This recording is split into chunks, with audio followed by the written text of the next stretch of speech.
Good evening and welcome to National Sawdust's Masterclass. I'm Shirine Saad, Interim Programming Director, and tonight we are broadcasting from the occupied and unceded territory of the Lenape people, the original caretakers of the land, as well as the Canarsie and Munsee who have stewarded this land for generations.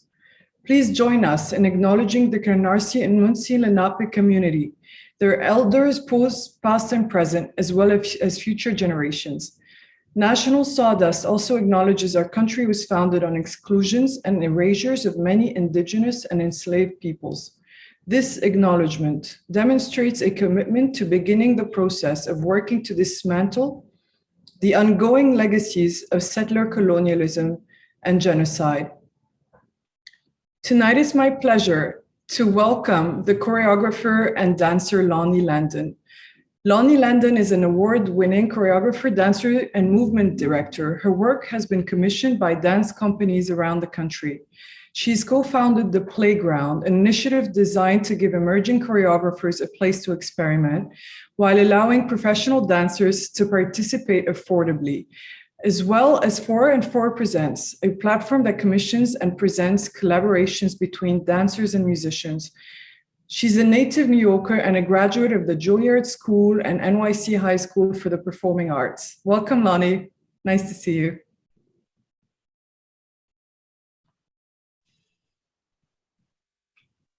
Hello. Hi. Thanks, Shirine. Hi. Hello, everyone.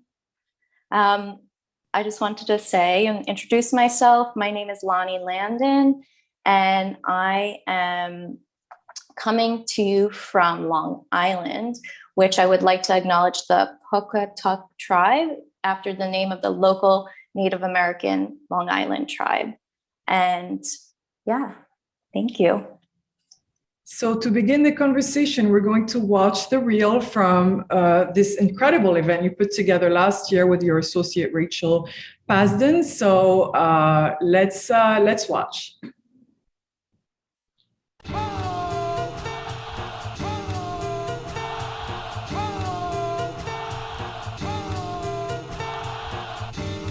I'm really hot. Every time my records drop, radio says I won't stop, cause I'm killing them. Let me holler at the DJ. Come on, DJ, put that record on the replay. Don't you see how them bitches move their booty? Every time you play this record, smell like ash too.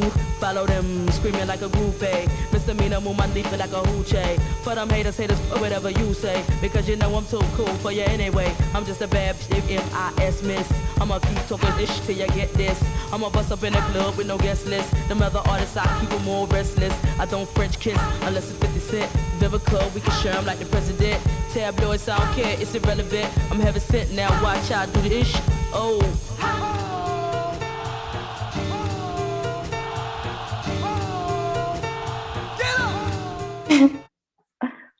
So good. I mean, that energy is incredible. So this energy actually came out of this initial time of isolation that happened when we were dealing with the first wave of COVID and the emergency crisis that we were in. Yeah, it was a really interesting time for everyone. For myself, I found myself in Long Island at my partner's house. And it was the first time in a really long time that I had time to reflect and be quiet. And it was really wonderful, but it was also like, I didn't know what to do with it because I'm a New Yorker. I have this kind of New York tempo. It's just innately inside me. So it was challenging, but really beautiful. And I'm so grateful. But anyway, Rachel Pasden and I met years ago, and she actually worked for me for The Playground right after college. So it's just, you never know who you're going to work with in the future and connect with. So we were talking prior to the pandemic. We've had this ongoing dialogue about how can we create more dance and music collaborations. And her experience is live music producing. So she's really tuned into the music scene, and I'm really tuned into the dance scene. And we were so excited by seeing these new collaborations. We wanted to do it in New York. And the pandemic hit. And then we both had time because we were unemployed. So we had this opportunity to start the 4-4 Dance Hour on Public Records public access channel. And Francis at Public Records, who owns Public Records, he was like, I would love a dance show. So we took the opportunity to connect with artists globally, which was amazing because normally artist schedules don't align. And we sent dancers, we asked the musician to compose something new or a mix of old sounds with new sounds. And then I sent it to different dancers to choreograph their interpretation of it. And then Rachel edited it because of funds. She learned editing, which was amazing. And then we put these videos together every month. And we also showed existing works from young choreographers, which was really exciting to create a new platform to show a music-based audience dance work. So we got great feedback, and, we just want to do it live, which we will do coming up, which we're so excited about. And that series is called Open Air, and we are planning to do it this summer, 4 different shows across New York City in June with Madison McFerrin and Jessica Pinkett and Sam Figgets from Alvin Ailey. And that will be in Jackie Robinson Bandshell in Harlem. And then I'm getting to do a show, which I'm so grateful to go back to choreographing after all this time, at Greenwood Cemetery with the harpist Mary Lattimore. And then in August, we have Kayla Farish and Melanie Charles, and they'll be at a basketball court in Bushwick. And then finally, in September, we have Rena Butler and the artist More Mother in Brooklyn Bridge Park. So it's really exciting. Yeah. I can't wait. So how do you feel about taking that energy into the streets? You're in Brooklyn, you're in Harlem, you're at the Bridge Park. I'm so excited. Well, since I grew up in Brooklyn, and every summer there used to be a block party, and there always used to be MCs and performances. So I love that since I was a little kid. And, we are excited about taking the dance away from the proscenium stage, the traditional proscenium model, and moving it into the streets where it's so much more accessible for anyone that can engage and enjoy it, especially if not everyone can go to the theater. So that is really exciting to us. And, people may happen to pass by, and it's such, a park. Everyone goes to the park. Cemetery is so interesting. They're just starting to re-engage the cemetery to have events there. But we're just can't wait to not bring it away, but just move it to a more accessible location. And what are you most excited about in terms of having real life events after a whole year and a half of Zoom? I'm just, I can't even articulate it because I'm so excited.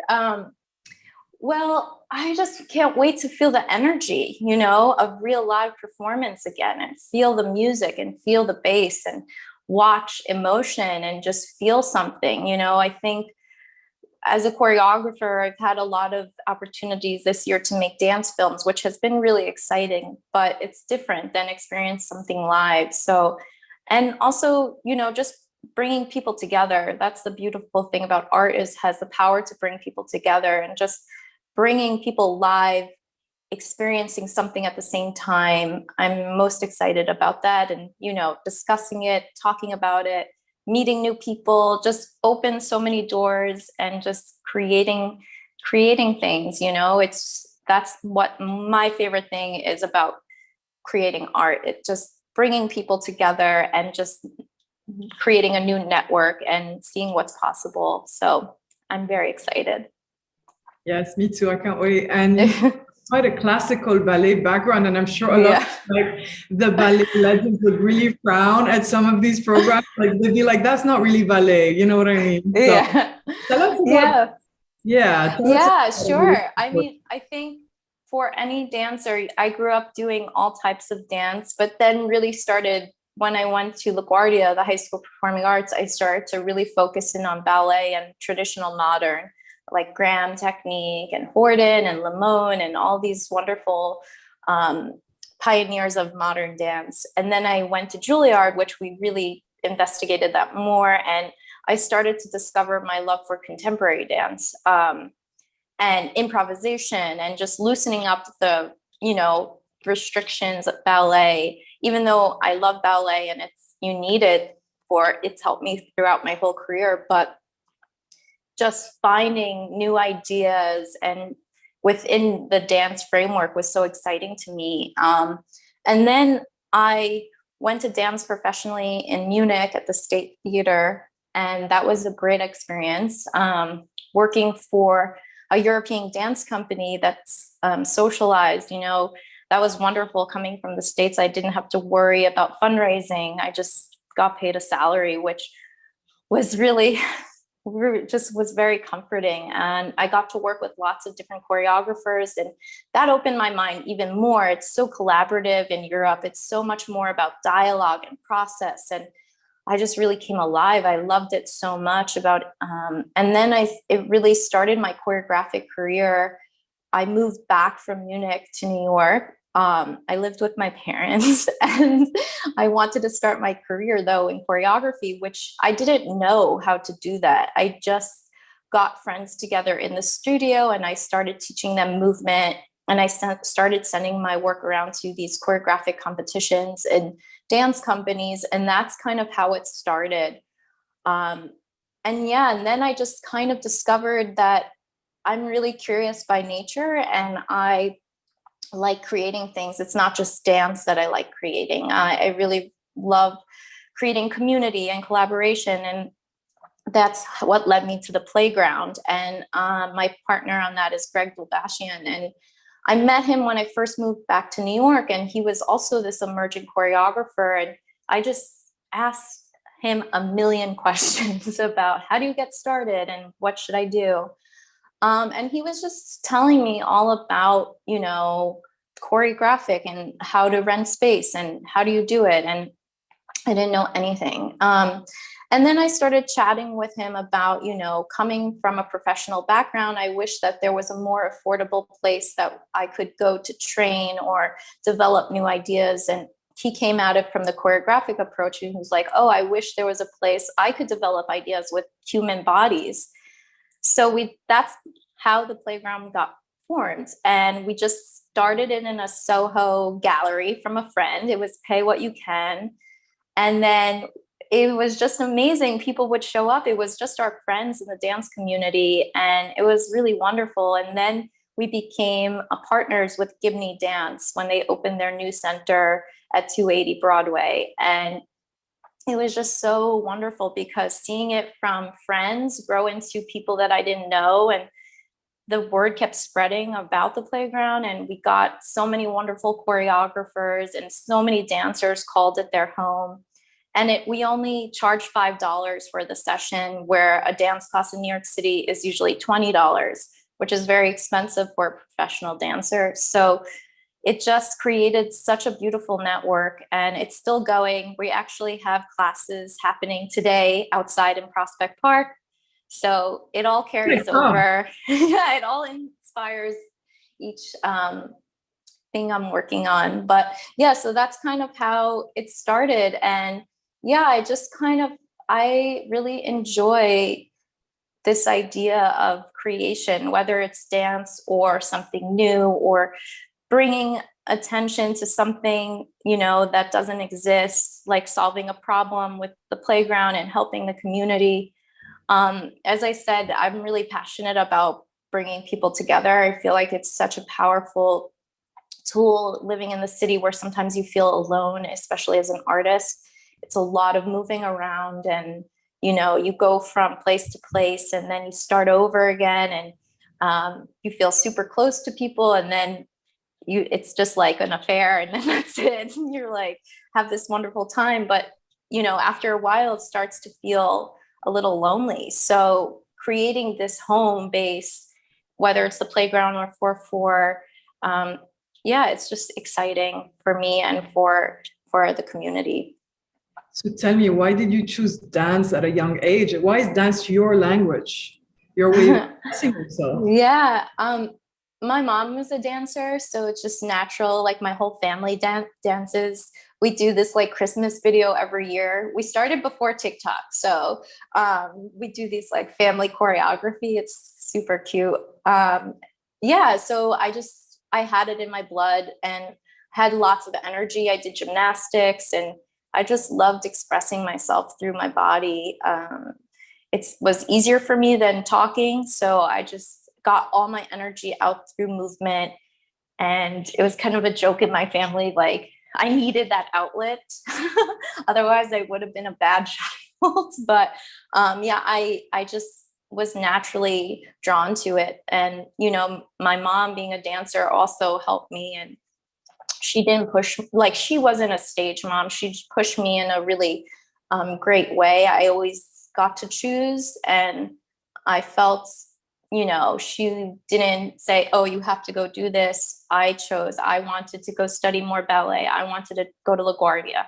So that was really helpful for me. I never felt like I had to do it or forced, which I think was really important as a kid. Yeah, that's amazing. And tell me, how did, you know, all these sort of influences come together for you? Who were your early mentors in dance? Why was ballet such an important influence for you? And then how, you know, which choreographers specifically did you start looking at when you got into contemporary dance? Yeah. So you know, I had very influential teachers at LaGuardia who were Martha Graham teachers, and they were old fashioned Graham dancers who I loved so much, and they were so passionate. And I loved Graham. I was like so into it and so just motivated by them. So they really helped me. Elisa King, Deborah Zoll, and Penny Frank. And then when I got to Juilliard, all the teachers at Juilliard were so wonderful and gave me so much new information. You know, at Juilliard, when you come in, they kind of strip you down. So it's very challenging. So you have all this information from prior, and then they're going to clean it up and start at the beginning, which is really challenging. But I'm so grateful for that. So at the time, it was definitely, you know, there was just so many things that you had to work on, and you had to go dive deep and feel really confident and strong about the process, even though sometimes it could feel really criticizing or just tough at times. And then I had one ballet teacher there, Alphonse Poulon, who's just one of my favorite ballet teachers. And he actually taught me something that I'll never forget. He always said, learn by doing, which stayed with me forever. And, you know, he was saying, learn to do a pirouette by doing it. You know, you have to learn by doing it. You can't just, of course, talking helps, but you have to put in your body and physicalize it and just, you know, find out how to do the pirouette. And that stayed with me because with my choreography career, I didn't know what I was doing. Same thing with playground and, you know, with 4x4, 4-4. I'm learning from Rachel Pazin, who's an amazing arts admin, and I'm just learning by doing. I'm not formally trained in arts admin, you know, so I made a ton of mistakes, and I'm just learning by doing and figuring it out. And, you know, some lesson that I really learned along the way, which I remind myself, is that it doesn't have to be perfect. It's just the act of doing it, and you can fix it and it gets better as you go along, and same like dance. So that helped me a lot. I also studied at Dance Theater of Harlem, and I got to work with Arthur Mitchell, which was really huge. And he called me Red, so I'll never forget that. And he also was sad that I didn't stay with him at Dance Theater of Harlem, but I chose to go to Juilliard because I wanted to strengthen my contemporary training. So yeah, there are way more teachers. You know, I've had so many amazing, influential teachers and choreographers too that I learned so much from when I was younger and even now. And what's the relationship between dancing and being a choreographer for you? How do you move between the two? And how do you also communicate with your dancers and with other people in the industry, you know? Yeah, I think, more and more, I mean, I figured out my style of moving through my own body, just by learning different types of dance, improvising, and figuring out how my body moves naturally, and that has influenced my work majorly. And I had to learn how to communicate that with my dancers, how to not just do it but articulate.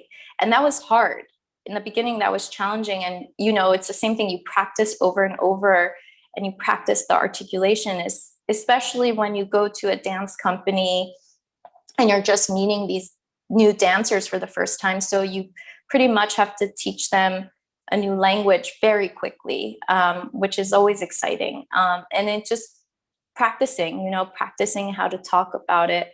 And more, like, I still dance, but a lot of when I'm choreographing, I'm really obsessed with composition. A lot of different styles there's so much to choreography. There's this, the steps, the exactitude, the narrative. Every choreographer has something that they really are naturally driven to or passionate about. And I realize mine is composition, and it's like figuring out a puzzle and solving a mystery. And that's what I really enjoy about choreographing. It's just like figuring out how the pieces fit together. And so really becoming really aware about that. And then, sometimes, like, I was just working on something new, bringing in a fellow choreographer who was really amazing at narrative. And I asked her to come in to assist me and, give some feedback, because when you're watching your own work, sometimes it's challenging to see. So that was like really helpful. So when you talked about the mystery earlier, I'm really curious, what is the mystery? How do you find sort of the message, the vision within each piece and each collaboration? So interesting. There's definitely a bit of luck that goes into it. I think also this magic, this unknown that somehow, I don't know, it's like magic. It just poof, it comes together. I think the dancers that I work with are huge. They understand me and I understand them. And I try a lot of different variations, a lot of different choreographic tools.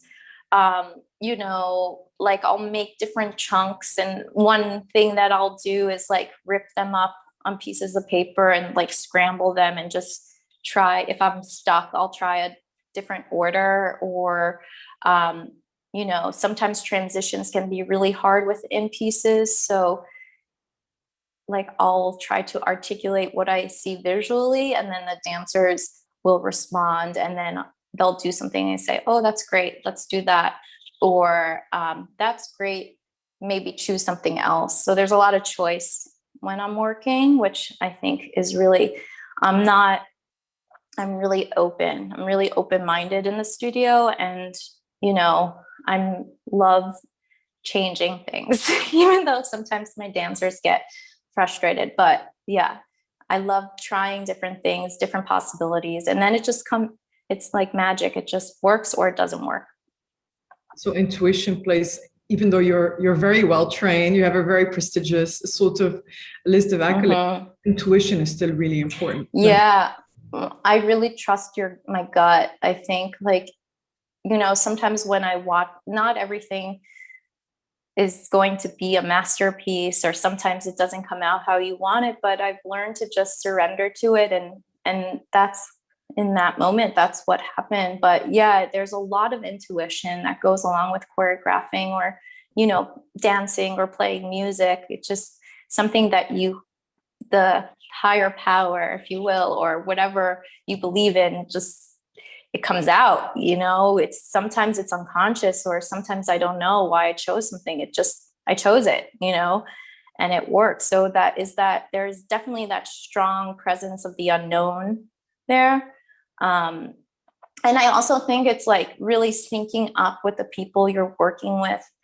For me, it's like being on the same page and also having a really nice atmosphere in the studio, which is really helpful, very meditative, even though sometimes, you know, things happen, but really trying to keep it as a sanctuary and just figuring out keeping it peaceful. And, you know, I really noticed that a lot at this I just did a residency at Baryshnikov Art Center, which from the organization Young Arts. And it was so amazing to be in person with dancers. And I mean, I cried after the first day because it was just so powerful to be separated for more than a year. And we got COVID tests really safe. And we had this little bubble and, you know, touching each other. And this piece particularly has a lot of touch in it and connection, disconnect. And it was just like a really powerful moment when everybody touched each other and looked at each other's eyes. And, you know, when we filmed, we took the masks off for the first time. And that was so wild because even I had to remind the dancers, I was like, oh, everyone remember your mouth, you know, because they were holding it was just really tension in the mouth, you know, and letting your mouth relax. And that's something that maybe I never thought about before. And I think also just like for myself, like, you know, not taking for granted this time in the studio with people. It was just so powerful. I know I keep saying that, but it really was. It was like, wow, what a reminder of being in real time in space with a group of people making something. And yeah, it was so like that experience will stay with me forever. It just really left such a mark. So I'm really grateful to have that time. And, you know, is also a nice reminder, like on a personal level, like, oh yeah, I forgot, like I am this is my identity. You know, a lot of times in the pandemic, you know, I have this new partner and I have a dog and this domesticity is coming into play, and that's like new for me. So it's just sometimes, some days, to be really honest, it's like, who am I? And balancing the two, you know, and I'm figuring that out right now. And yeah, so it was a really nice reminder to like, yes, this is part of me and it'll never go away. And just tapping back into that was such like a spiritual experience. Yeah, and I feel like part of that is also the music, like the rhythm. When I saw the reel and any of your other work, there's always the breath, the rhythm, the music. So it's the relationship, you know, the symbiotic relationship between the rhythm and movement, silence, pause, all that stuff, you know? Yeah. Well, so interesting in the 4/4 videos, that was just us sending the music to the dancer, and that was their interpretation. And because, you know, I have this experience as a director and choreographer, Rachel learned editing and then we put it together ourselves. So we like sewed it together that it would make sense. And that was a new experience too. But to see what people created was really inspiring.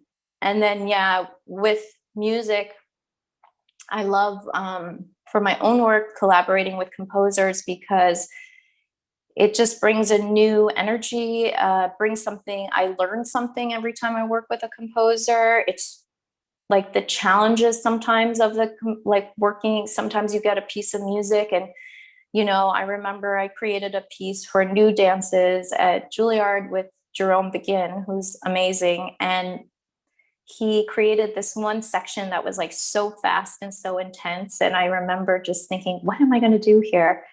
And that was so amazing because he challenged me in a way that something new came out of it. And I did something that I don't think I would have thought of before. So that was really, really special. And I'm really looking forward to working with Mary Lattimore. And I love the harp, and what she does on the harp is so exciting. And yeah, so I can't wait to start that. And, you know, that will be interesting because we are starting the process on Zoom and in a long distance. And So I'm just looking forward to see what unfolds with that. So walk me through the process for all of us who don't work in dance and competition, like walk us through the whole thing behind. Yeah, sure. So for instance, with Mary, we just had our initial first call.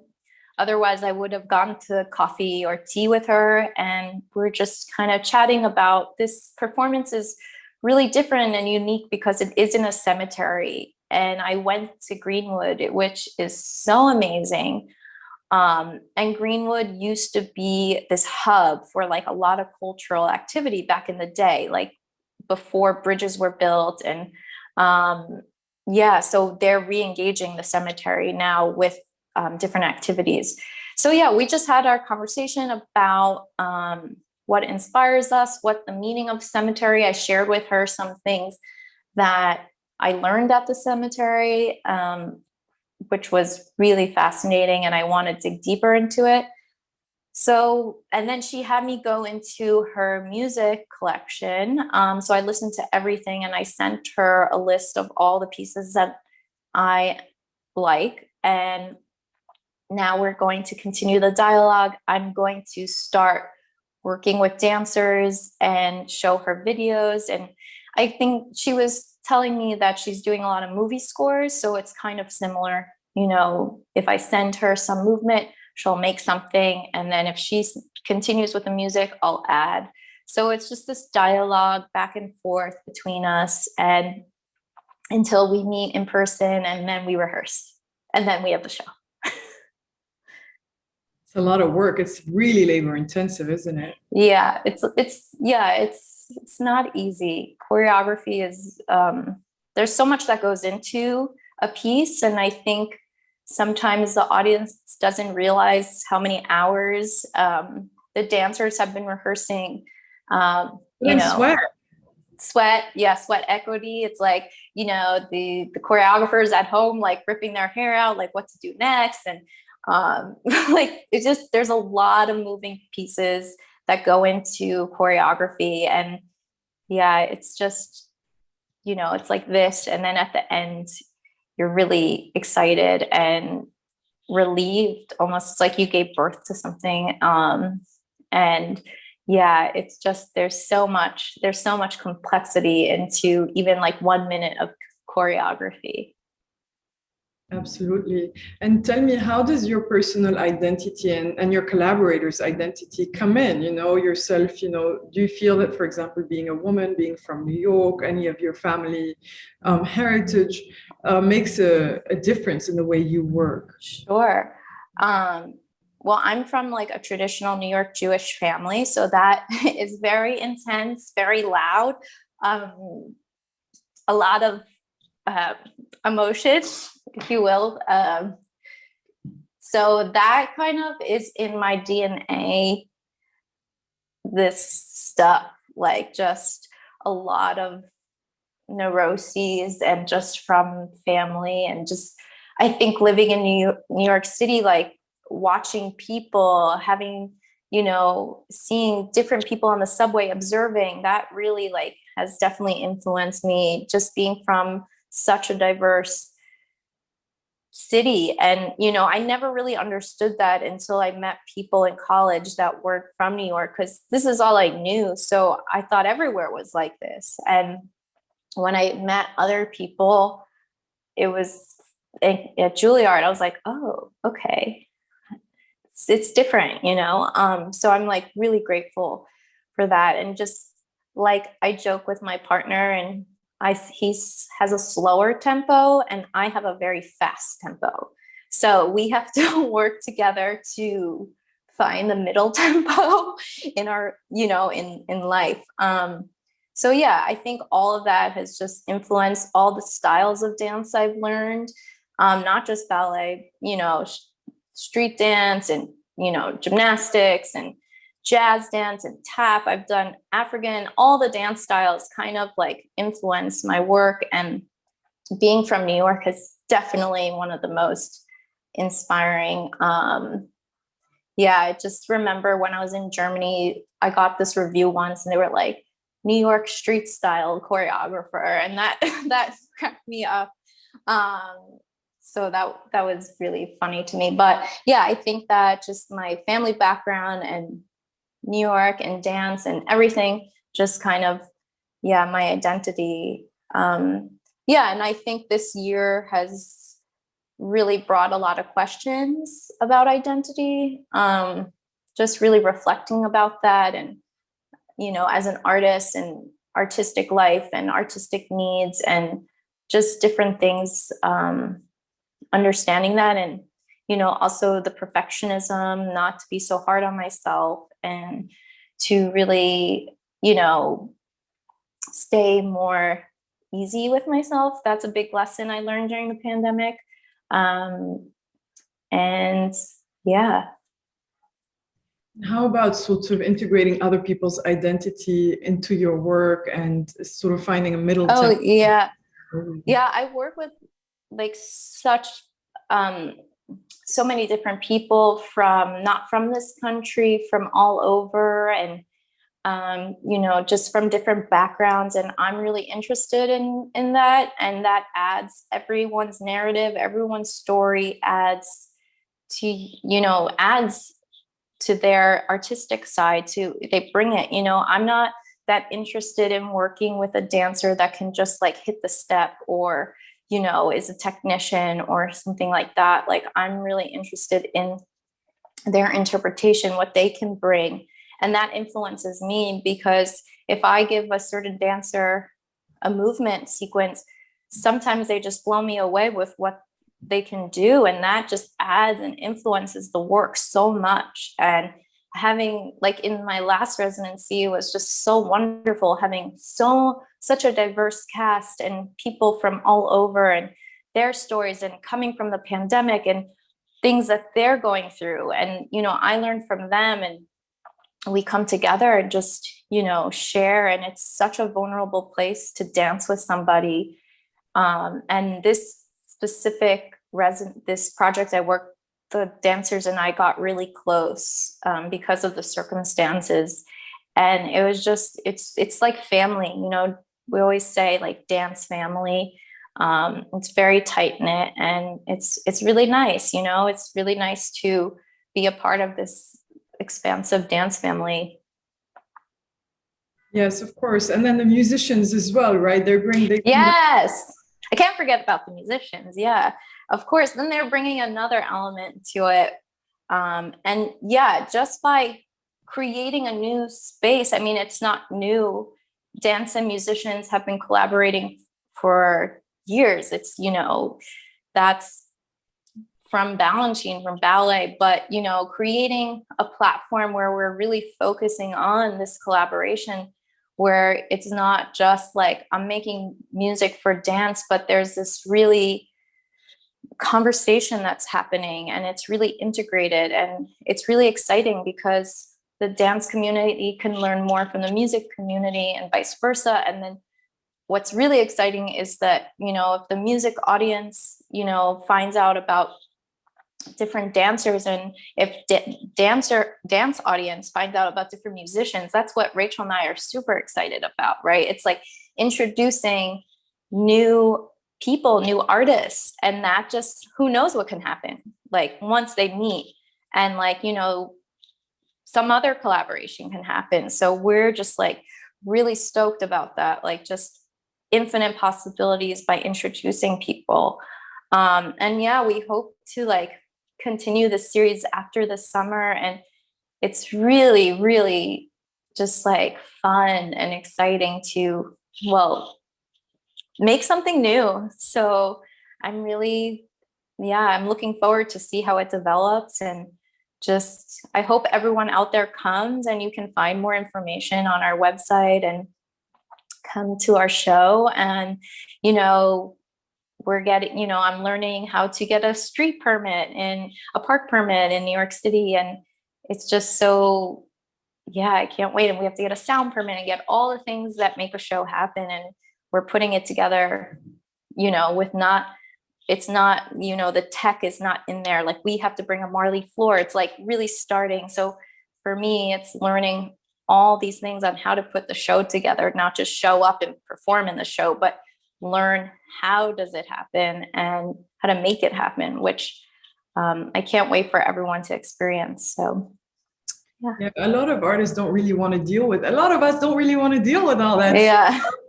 Well, it's definitely, yeah, it was definitely something it's a learning curve for sure.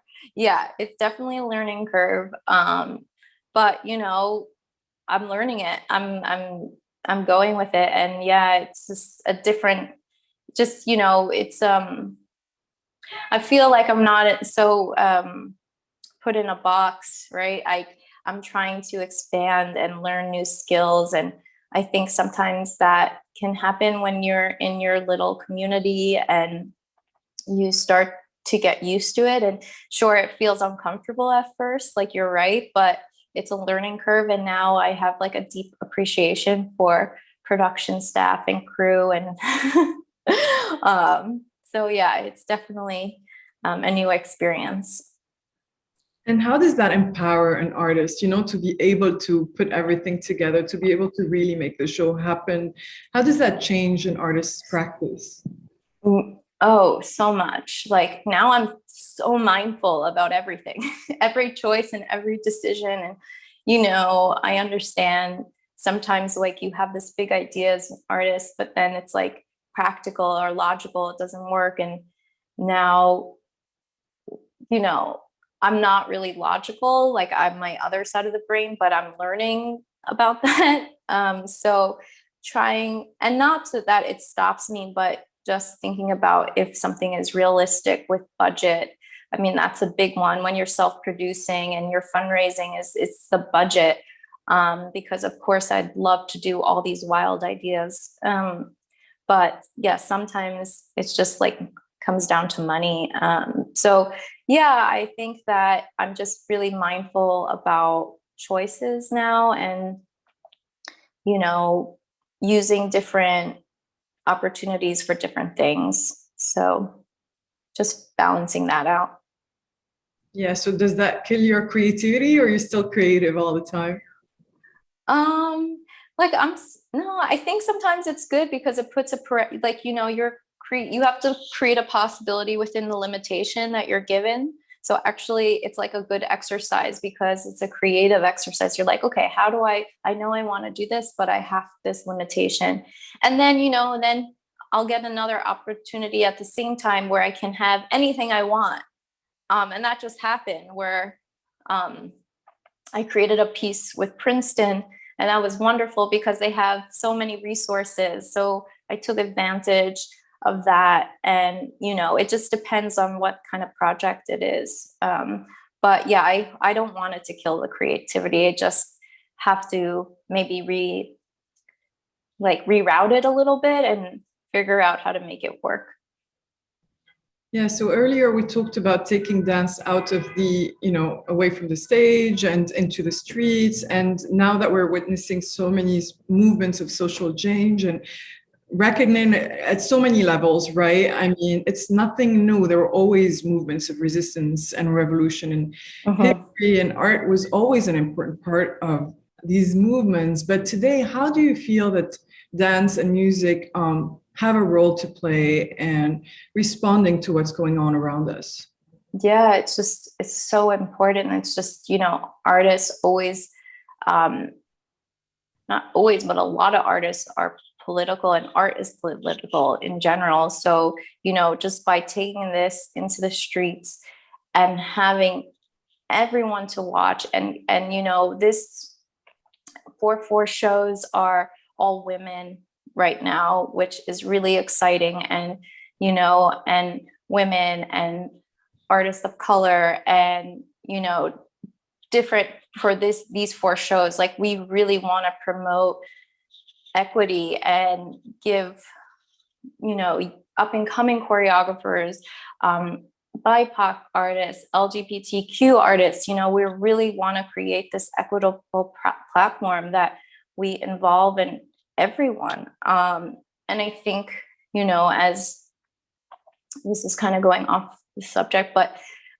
giving young choreographers a chance to show their work is really important to me, because it's hard to get your work out there. And, I spoke a lot about this with Rachel. It's just creating opportunities to get your art out there for people to see it. That's it, to share your art with the world. And that really, it's just, I don't even like I mentor a few young choreographers, and I just say, just keep doing and getting your work out there. I don't know, there's no right way, I don't even know what the way, even for myself, just doing it. So, creating these opportunities for artists is just gives me a lot of joy, and just getting their work out there is very important, and live especially. And there's so many amazing artists out there, and especially choreographers, and sometimes their work might not be seen. So just really, I feel super passionate about really creating a platform for different voices. That's incredible. I mean, you wear so many hats. I really don't know how you do it all. I don't know either. I just try to do a little work every day and not feel overwhelmed. You have a system? I was thinking about that today. Like, the pandemic has been so, I don't have a structure to the day, and that is really hard. I'm still trying to figure it out. I figured out that I need to do emails in the morning. I need to move my body in the morning. I have to drink tea, do my emails, and then I feel clear and figure out. And then I have to spend some time. I have to walk my dog. I just got a dog, so that's also been really new and exciting. And then figuring out how it all fits in. So I'm still working on it. It's a work in progress. Yes, big work in progress. And so sometimes you're alone, sometimes you work collectively. Yeah, a lot of times, unfortunately, I'm alone a lot. I wish I was in the studio with my dancers way more. It's just like I was saying, comes down to money and not always having the opportunity to be working. And I want to pay the dancers that I work with, and feel also really passionately about that.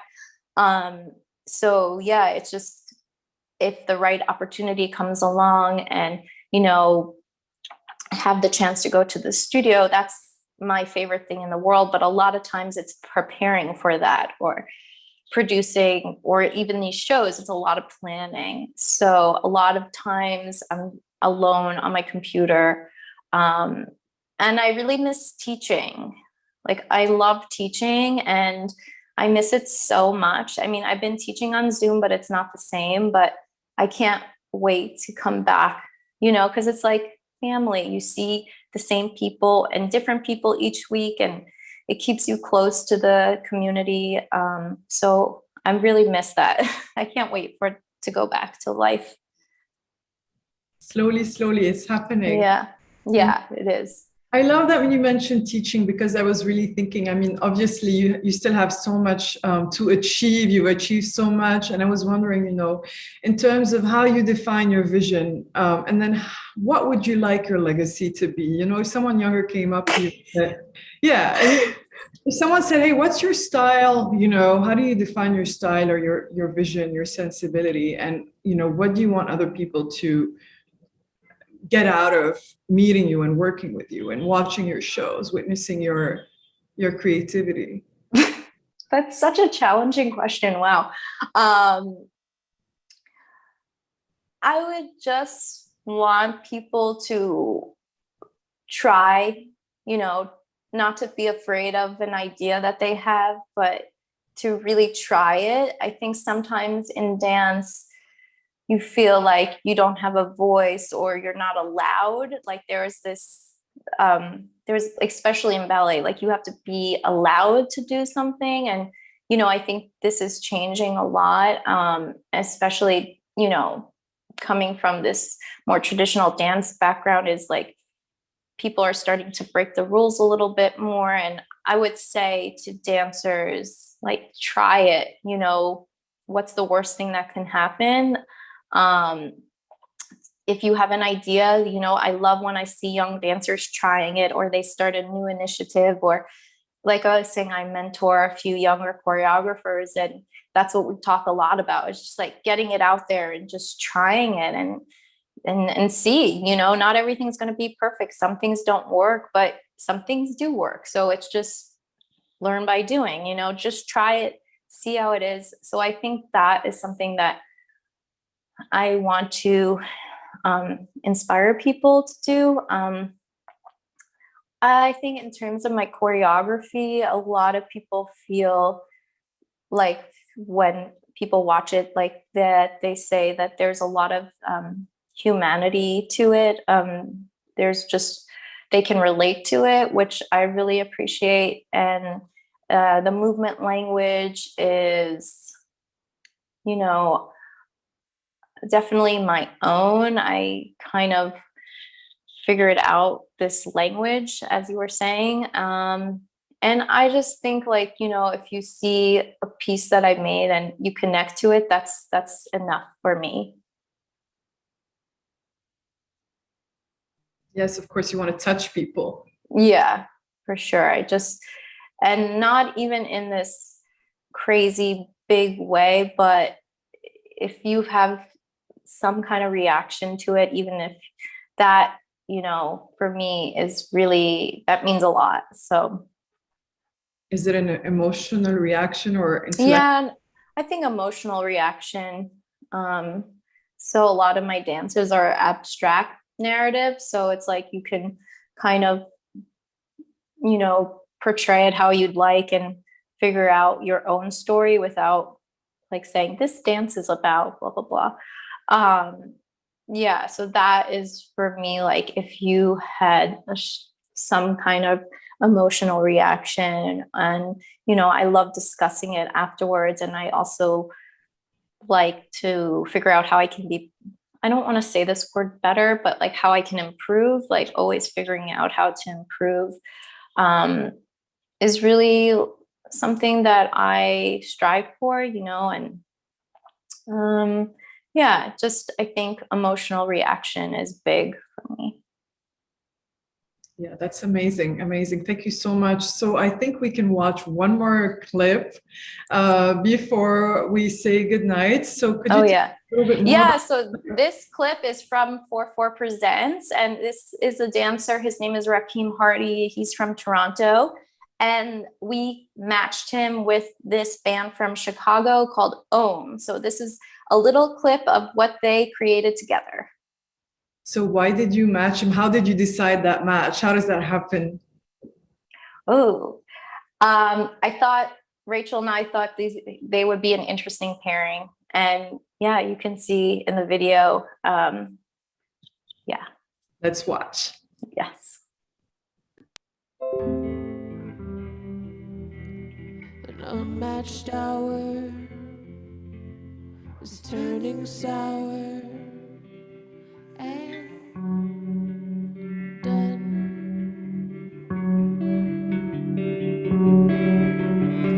Far along the empty page,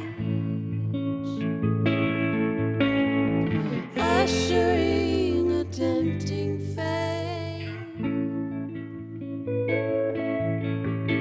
for the planet to batter until the world begins anew.